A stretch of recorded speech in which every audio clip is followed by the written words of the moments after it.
నిజామాబాద్ జిల్లా బోధన్ పట్టణంలోని స్థానిక అంబేద్కర్ చౌరస్తా వద్ద బీఎస్పీ మరియు మాల మహానాడు ఆధ్వర్యంలో అంబేద్కర్ విగ్రహానికి పూలమాల వేసి కేంద్ర హోంశాఖ మంత్రి అమిత్ షా అంబేద్కర్పై అనుచిత వ్యాఖ్యలు చేసేందుకు గాను నిరసన వ్యక్తం చేయడం జరిగింది. ఈ సందర్భంగా పలువురు మాట్లాడుతూ కేంద్ర హోం మంత్రి అమిత్ షా వెంటనే డాక్టర్ బాబాసాహెబ్ అంబేద్కర్కి క్షమాపణ చెప్పాలని, అదేవిధంగా ప్రధాని నరేంద్ర మోడీ తన కేబినెట్ నుంచి అమిత్ షాను తొలగించాలని డిమాండ్ చేశారు. ఈ కార్యక్రమంలో ఉమ్మడి నిజామాబాద్ జిల్లా నాయకులు పాండు, ఈశ్వర్, డివిజన్ మండలాల నాయకులు శ్రవణ్, దేవేందర్, స్వామి, సంజీవ్, సూర్యకాంత్, సాయిలు, విఠల్, అశోక్, సాయిలు, దళిత సంఘ నాయకులు తదితరులు పాల్గొన్నారు.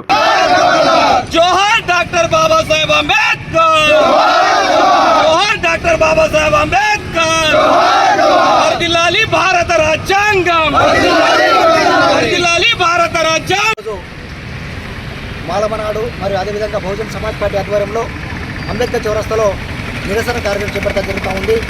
నిరసన కార్యక్రమం ఏంటంటే, ఇదైతే భారత మినిస్టర్ అయినటువంటి అమిత్ షా నిండు పార్లమెంటు సభలో మా గౌరవనీయులు, మా దేవుడు అంబేద్కర్ గారికి, మా తండ్రి వారికి అవమానపరిచే విధంగా, హేళనపరిచే విధంగా అవమానించడం జరిగింది.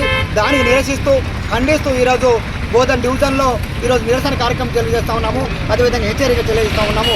ఏదైతే పార్లమెంట్లో నిండు సభలో ఒక భారత రాజ్యాంగం మీద నిర్మితమైనటువంటి ఒక మినిస్టరు, వెనుకబడినటువంటి మినిస్టరు గౌరవనీయులు బాబాసాహెబ్ అంబేద్కర్ గారి గురించి హేళనగా మాట్లాడడం, అవమానపరచడం, మా యొక్క మనోభావాలు దెబ్బతీయడంగా మాట్లాడడం కాబట్టి వారికి హెచ్చరిస్తూ ఉన్నాము, డిమాండ్ చేస్తూ ఉన్నాము.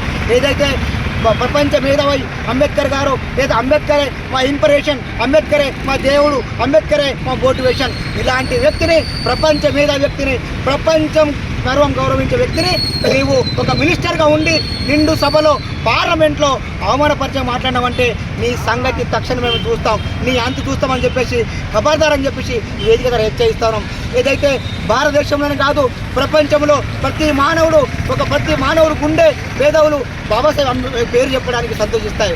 కానీ అట్లాంటి సందర్భంలో నువ్వు అంబేద్కర్ గురించి ఏమైనా మాట్లాడినావంటే నీ సంగతి త్వరలోనే నీకు బుద్ధి సభ్యంగా చూస్తామని చెప్తా ఉన్నాము. సిగ్గు అని చెప్పి ఈ వేదిక చెప్తా ఉన్నాము. నీకు డిమాండ్ చేస్తూ ఉన్నాము, నీకు హెచ్చరిస్తూ ఉన్నాము. మినిస్టర్ అమిత్ షా ఖబర్దార్, నువ్వు తక్షణమే అంబేద్కర్ గారికి క్షమాపణ చెప్పి యావత్ బహుజనులకు, భారతదేశంలోటువంటి దళితులకు క్షమాపణ చెప్పే అవసరం ఉన్నది.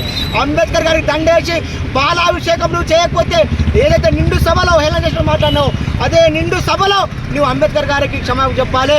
యావత్ భారతదేశంలోటువంటి దళిత సోదరులకు, బహుజనులకు అందరికి క్షమాపణ చెప్పాలి. లేకుంటే భారతదేశం మొత్తం ఈరోజు ఉద్యమం మొదలైంది. నీ అంతు చూసేదాకా, నేను గద్దె దించేదాకా, నువ్వు రాజీనామా చేసేదాకా నీకు వదిలే పరిస్థితి లేదు. లేదా రాజ్యాంగం ద్వారా ఎన్నుకున్నటువంటి నీవు, ఒక మినిస్టర్ ఎన్నుకున్నట్టు నీవు రాజ్యాంగం మీద వచ్చింది, రాజ్యాంగం భిక్షదారుని మినిస్టర్ అయినావు.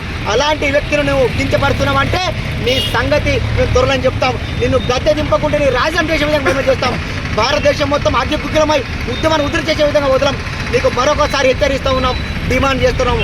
అమిత్ షా గారు మొన్నటి నిండు సభలో పార్లమెంట్లో మా దేవుడు అంబేద్కర్ గారు అయినటువంటి వారి పేరు మరి అందరి మనోభావాలను దెబ్బతీసే విధంగా ఉచ్చరిస్తూ కించపరిచినట్టుగా మాట్లాడినందుకు నిజంగా ఇది చాలా బాధాకరమైనటువంటి విషయము. ఫస్ట్ అమిత్ షా గారు మర్చిపోయినట్టున్నారు. ఆయనకు ఈరోజు మంత్రి పదవి ఏదైతే వచ్చిందో అది రాజ్యాంగం ద్వారా అనే విషయం ఆయన మర్చిపోయిండు. ఆర్టికల్ 25లో కూడా మత స్వేచ్ఛ అనేది ప్రతి ఒక్కరికి ఉంది. ఈ భారతదేశంలో ఎన్ని కులాలు, ఎన్ని మతాలు ఉన్నాయో ప్రతి ఒక్కరు కూడా ఎలా వాళ్ళు హాయిగా ఉంటున్నారంటే ఆ యొక్క రాజ్యాంగం ప్రకారమే అనేది అమిత్ షా మర్చిపోయినట్టున్నారు. బాధ్యత గల పదవిలో ఉండి అమిత్ షా గారు మరి ఇలా రాజ్యాంగాన్ని, అంబేద్కర్ గారిని కించపరిచిరంటే సాక్షాత్తు రాజ్యాంగాన్ని కించపరిచినట్టే. రాజ్యాంగాన్ని కించపరిచిరంటే అంబేద్కర్ గారిని కించపరిచినట్టుగానే భావిస్తారు ఈ భారతదేశంలో ఉన్నటువంటి అందరు ప్రజలు. దీన్ని గుర్తుంచుకొని వెంటనే మా మాల మహానాడు పక్షాన మేము డిమాండ్ చేస్తున్నాం ఏంటంటే, దేశ ప్రజలందరికీ కూడా అమిత్ షా క్షమాపణలు చెప్పి వారి వ్యాఖ్యలను వెనక్కు తీసుకోవాలని డిమాండ్ చేస్తున్నాము. మరియు దేశ ప్రధాని గారికి కూడా మా యొక్క రిక్వెస్ట్ ఏంటంటే, తక్షణమే అమిత్ షా గారిని ఆ క్యాబినెట్ నుంచి తొలగించాలని చెప్పేసి మా మాల మహానాడు తరఫు నుంచి మేము డిమాండ్ చేస్తున్నాము. జై మాలా, జై మాలా. మరిన్ని అప్డేట్స్ కోసం మా ఛానల్ని సబ్స్క్రైబ్ చేయండి.